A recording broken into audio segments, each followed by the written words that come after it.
بسم اللہ الرحمن الرحیم ولو انا كتبنا علیہم، اگر ہم لکھتے اوپر ان کے فرض کرتے کہ قتل کرو اپنے آپ کو یا نکلو اپنے گھروں سے، نہ کرتے یہ مگر کم ان میں سے، ولو انہم فعلوا، اگر وہ کرتے ما یوعظون بہ، وہ جو واز کیا جاتا ہے ساتھ اس کے، یعنی اطاعت ظاہراً باطناً، البتہ بہتر لکان خیراً، البتہ ہوتا بہتر ان کے لیے، واشد تثبیتا، اور سخت ازروے تثبیت کے، مضبوط ہونے کے، اور اس وقت یہ ثمرہ اخرویہ ہے، وَإِذَنْ، اس وقت یعنی جب خیریت اور تثبت دین حاصل ہوتی، اس وقت دیتے ہم ان کو اپنی طرف سے اجر عظیم، ولا ہدینا، محل اجر عظیم کہاں ملتا، اور البتہ رہنمائی کرتے ہم ان کی صراط مستقیمہ، صراط مستقیم کی، جنت کا راستہ بلا ٹوک، ومن یطع اللہ، اور وہ شخص جو بات مانے اللہ کی، والرسول، اور رسول کی، فاولئک، بس وہ لوگ، مع الذین انعم اللہ علیہم، ساتھ ہوں گے ان کے کہ انعام کیا اللہ نے اوپر ان کے، من النبیین، یعنی نبیوں سے، صدیقوں سے، شہیدوں سے، صالحین سے، حسن اولئک رفیقا، واہ واہ اچھے ہیں یہی ازروے دوست ہونے کے، ذالک الفضل من اللہ، یہ فضل ہے اللہ کی طرف سے، وکفی باللہ علیما، اور کافی ہے اللہ جاننے والا۔ یہاں پر تین باتیں سمجھ لو۔ ایک بات یہ کہ سوال ہے زبردست کہ اولئک مع الذین انعم اللہ، پہلے فرمایا من یطع اللہ والرسول، جو اللہ رسول کی اطاعت کرے تو کتنے طبقوں کے ساتھ ہوگا؟ نبیوں، صدیقوں، شہیدوں کے ساتھ ہوگا۔ سوال یہ ہے کہ جو اللہ رسول کی اطاعت کرے تو وہ خود صالح ہوگا، خود صدیق ہوگا، تو ان کے ساتھ ہونے کا کیا معنی؟ کوئی سوال سمجھ آیا ہے؟ جو آدمی اللہ رسول کی اطاعت کرے، من یطع اللہ والرسول، تو وہ تو خود صدیق ہوگا، خود صالح ہوگا، خود شہید ہوگا۔ ماں کا کیا معنی؟ کہ وہ صدیق کی، صالحین، شہداء کے ساتھ ہوگا۔ ایک تو یہ اشکال ہے۔ اس کا جواب ہے کہ من یطع اللہ والرسول سے مراد ہے اطاعت ناقصہ، ایک ہے اطاعت کاملہ، اور ایک ہے اطاعت ناقصہ، نہ کہو اطاعت فی الجملہ، یوں کہ اطاعت فی الجملہ۔ مثلا ایک آدمی ہے، عقیدہ اللہ رسول کی ہدایت کے مطابق ہے لیکن عملاً کمزور ہے، بس صرف فرض شرط پڑھ لیتا ہے، روزہ شوزہ فرض رکھ لیتا ہے، باقی آزاد ہے، پھرتا ہے، سوتا ہے، کوئی نہ نفلیں ہیں، نہ تہجد ہے، نہ کوئی سبق شبق ہے، بس 4 فرض پڑھے اور نسوار رکھی اور گیا۔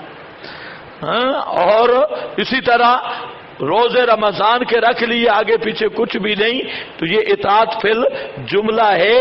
وہ لوگ جو ہیں وہ اطاعت اللہ رسول کی کرنے والے، ان کو اللہ اپنے کرم سے اعلیٰ درجہ کے مطیعین کی صف میں داخل کرے گا، اعلیٰ درجے کے مطیعین کی صف میں داخل کرے گا۔ یہ مسئلہ حل ہو گیا۔ اب دوسرا سوال ہے کہ پھر تو فاضل مفضول کا فرق ہی نہیں ہوگا۔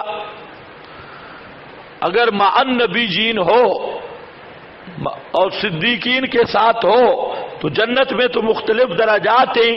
مثلا صدیق بیٹھے ہیں 90 نمبر کمرے میں، اور یہ جو بزرگ ہے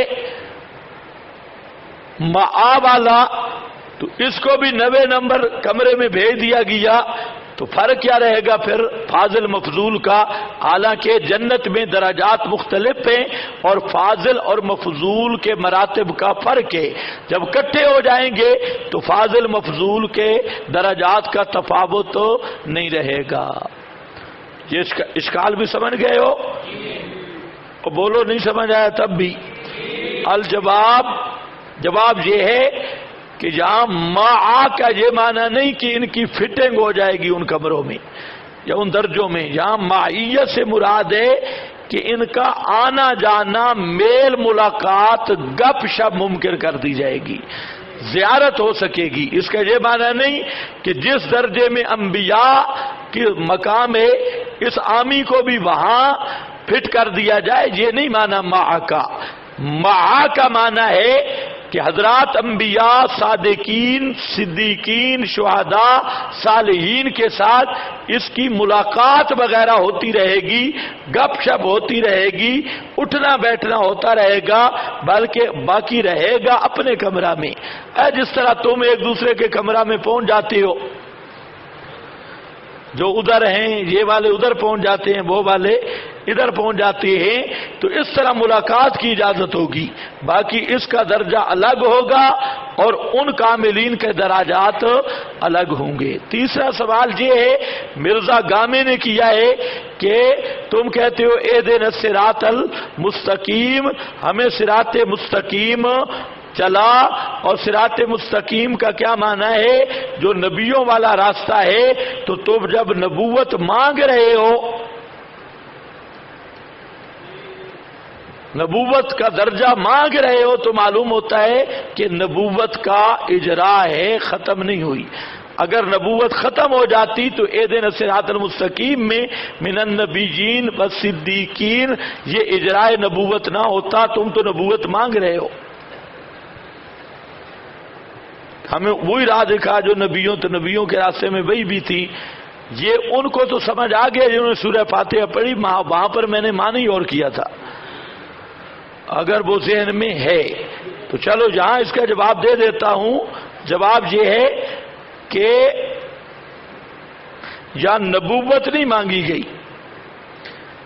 اتباع نبوت کا سوال کیا گیا ہے۔ اہدنا الصراط المستقیم نبوت کا سوال نہیں، کس کا سوال ہے؟ اتباع نبوت کا، اور اتباع نبوت نصیب ہو سکتی ہے۔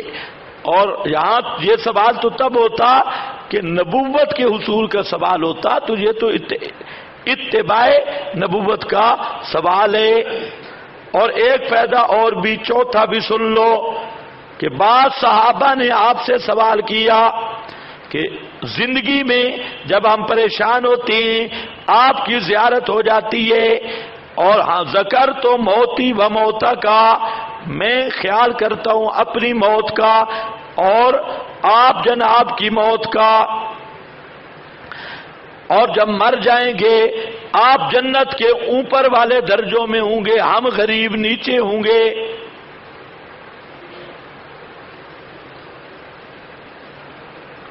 تو ہماری ملاقات نہیں ہوگی، تو میں پریشان ہوں کہ جنت میں اگر آپ کی زیارت نہ ہوئی تو جنت کا مزہ بھی نہیں ہوگا۔ معلوم ہوتا ہے صحابہ کی محبت رسول کے ساتھ کتنی تھی۔ فرماتے ہیں اللہ نے فرمایا جو اللہ رسول کے احکام ضرورت کے احکام مانتا ہے وہ بھی زیارت کے لیے اس کو موقع دیا جائے گا۔